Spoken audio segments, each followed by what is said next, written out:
Kami melihat bahwa apa yang disampaikan oleh jaksa penuntut umum melalui replik tidak mampu menjawab atas pembelaan kami pledoi. Yang sangat krusial terkait dengan perintangan penyidikan adalah CDR, Call Data Record, yang dimana disampaikan tanggal 8 Januari 2020 mereka mengetahui titik posisi dari Call Data Record CDR. Yang di dalam pledoi kami sampaikan bahwa Call Data Record tersebut tidak diforensik. Kalau kawan-kawan tadi melihat bahwa KPK tidak bisa menjawab apakah Call Data Record tersebut diforensik atau tidak. Artinya apa? Perintangan penyidikan tersebut gugur secara hukum. Karena bukti dasarnya adalah Call Data Record.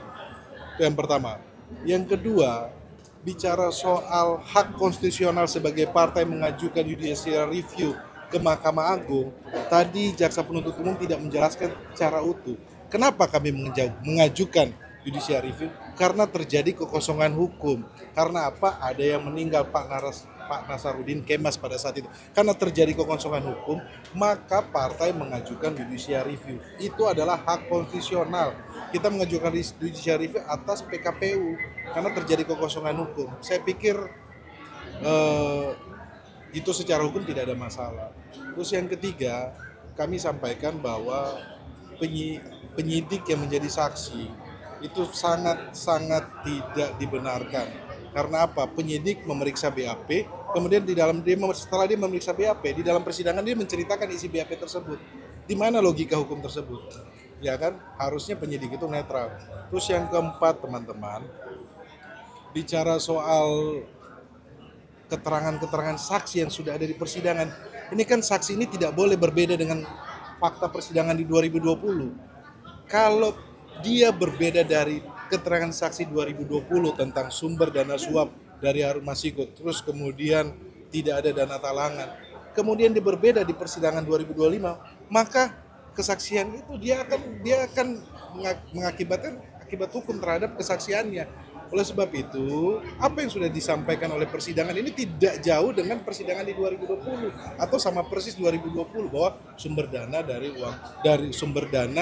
suap itu adalah dari Harun Masiku.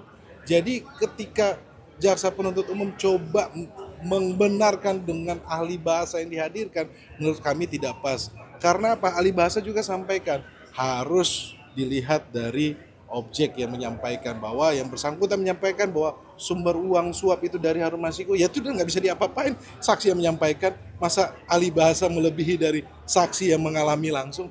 Nah, teman-teman, ini yang perlu kita sampaikan bahwa jaksa penuntut umum tidak berhasil menjawab pledoi kami. Oleh sebab itu, sekali lagi kami meminta kepada Majelis Hakim yang mulia, dan kita meminta kepada seluruh masyarakat demi keadilan, demi tegaknya supremasi hukum, kita berdoa agar Majelis Hakim sehat dan diberkahi sehingga dapat memberikan putusan yang seadil-adilnya. Terima kasih. Bang, terkait dengan pernyataan dari jaksa penuntut umum tadi yang soal pernyataan Bapak yang dibantah oleh mereka, tanggapan dari Bapak itu saksi kunci yang bernama Nur Hasan menyampaikan Bapak itu bukan Hasto Kristianto. Bapak itu adalah dua orang berbadan tegap yang datang menyamperi Nur Hasan, kemudian suruh telepon kepada Harun Masiku. Itu sudah jadi fakta persidangan. Kenapa masih dicocok-cocologikan, kemudian disambung-sambungkan? Menurut saya kita harus lihat fakta yang sebenar-benarnya, bahwa pembuktian itu ada di saksi, dan bukti petunjuk yang lain yang masih saya pikir mereka cocok-cocokin nggak akan bisa diterima sebagai sebagai nalar hukum kita.